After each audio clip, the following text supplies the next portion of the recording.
Hello, I'm back in Sweden. I've been back for like 2 or 3 days, and so I am going to tell you a little bit more about my trip, specifically the Estonian part, because I can do the Finnish part another day.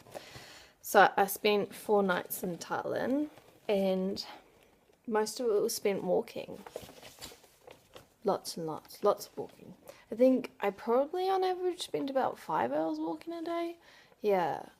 I sort of wake up and then have breakfast, and then I'd go outside and have a wander and a gander, and then about lunchtime I would come back and have lunch, and then have a nap, and then wake up at 2 o'clock, and then I'd go out again with a bit more of an idea of where I want to go. Yeah. The the significant places that I saw on my walks were number 12, which is Roof of Linnahall. Originally built by the Soviets for the 1980 Olympic regatta, this tremendous concrete edifice also served as a defense structure in case the Finns attacked the USSR by sea. Occasionally, Tallinn youth gather on the roof to have a beer and watch the sunset before a heavy night of clubbing. It was amazing. Just a huge concrete structure with many stairs and a long flat. And yeah, I mean, you could you have a parade. It was nice, and a great spot to look out across the ocean.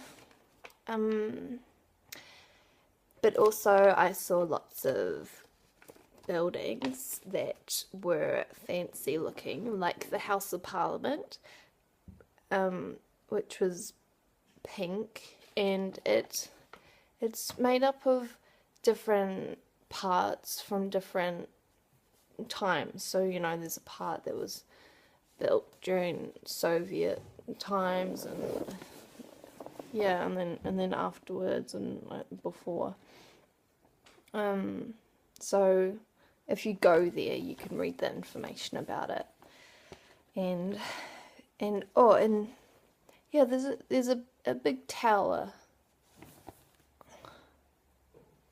which I don't know. Pilsticker Tower and Courtyard. This is the one secret courtyard in Tumpia, located right behind the castle. It's only known by locals and maybe some tourists who got lost or took a wrong turn. Check it out to get an authentic feel of old Tallinn. So that's the type of thing that you find while you're wandering around, and that's right by the House of Parliament.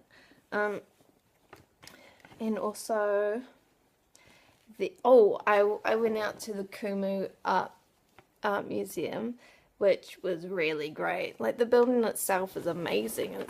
It's like this Richard Serra-esque structure, just this huge block cutting through the landscape. It was so beautiful. And then the content was fantastic. It had 3 floors. On the first floor, it had sort of your Estonian art history from like I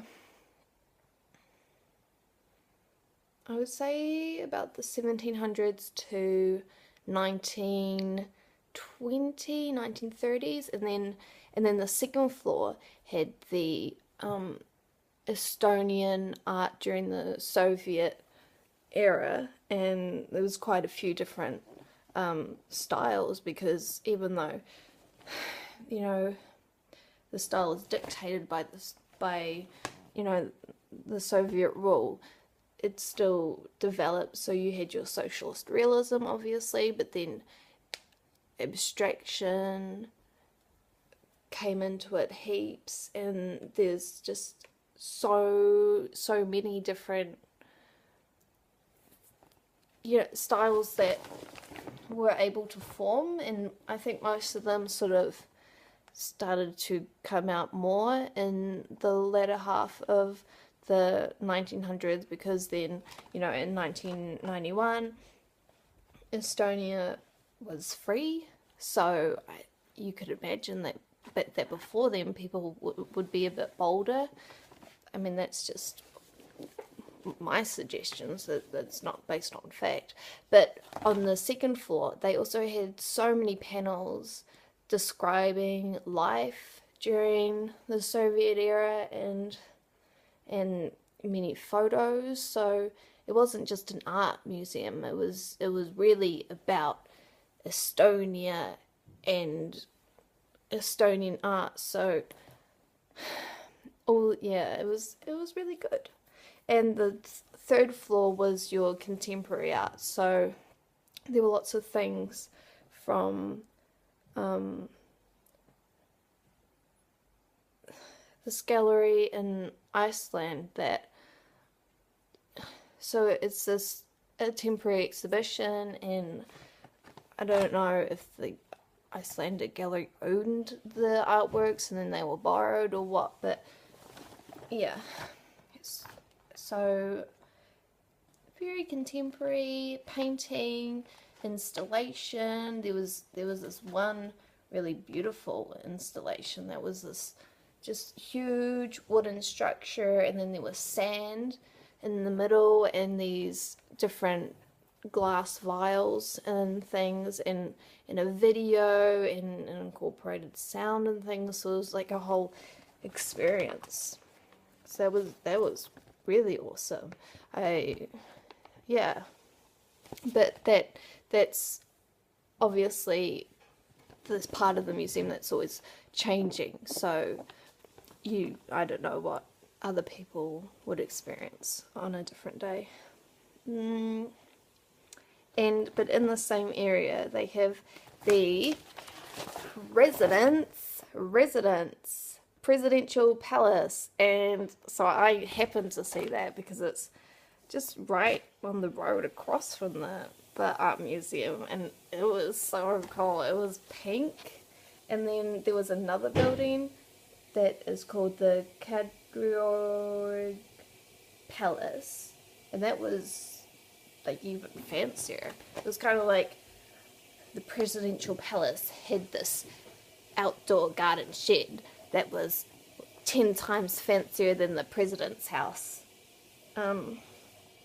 But I have some official information about the Cadreorg Palace, and it says the newly renovated foreign art museum houses a valuable collection of 16th to 20th century Western European and Russian art. It also features temporary exhibitions and hosts concerts and theatre performances. But I didn't go in because I actually didn't read about it. I didn't expect to come across the president's palace and the gardens, because there's a huge public park around there, and I stumbled upon a little fairground with riding things. But yeah, it was open, but nobody was there. A bit spooky. And on the first day I went on a Soviet prison tour, which happened at the Paterai prison, which for a building, it's pretty out there in its shape. It's kind of like a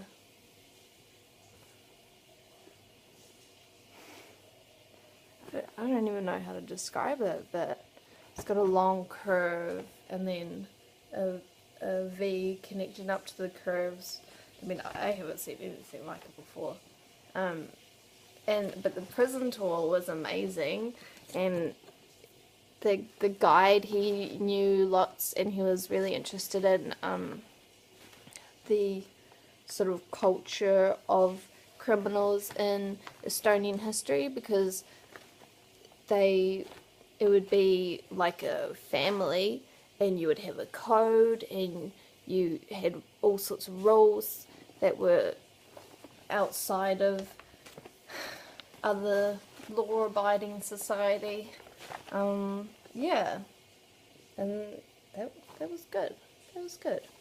And so, I mean, I guess you learned a little bit about what it was like for prisoners of the Soviet Union, but I think you also just learned about the general history of Estonian criminal life, because, you know, the people, yeah, the museum, I mean, the prison was used for lots of different things, you know. It was a normal prison, then it was a Soviet prison, and then it was a normal prison again, and then they abolished the death penalty, and yeah, it's good.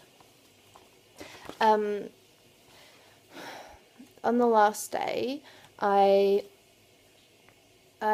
just took the trams and the buses around to the outskirts of the city, and so I went to Roka Almere, which is a suburb in Tallinn, and at that place there's Estonia's biggest mall. So I went into that, and I mean, it wasn't crazy big. Yesterday I went to the Mall of Scandinavia, and I think it was probably bigger. But they had this store where you could go in and go sunbathing, and that made me think of my brother. So it was funny. But if you go out to Roka Almere, you're out in the country, really. So when I was taking the bus out there, I just saw this field of wheat and this park bench, and then the ocean. I didn't expect to see that. It was really peaceful. Yeah. Also out there is the open air museum, as well as the zoo, but I'm not so interested in going to a zoo.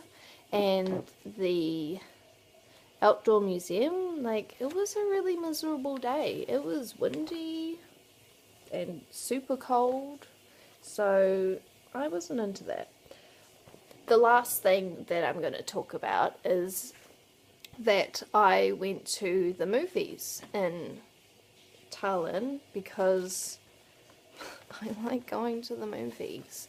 And I went there, and I had looked on the internet to find out how the movies work there. Like, in Germany they tend to dub over the voices in German, but it said that in Estonia they have the original, and then they have Estonian and Russian subtitles. So I thought I was pretty safe to just go in and pick a movie. So I went into the movie theatre, and it so happened that the movie that was on at an appropriate time was Soli Poeg.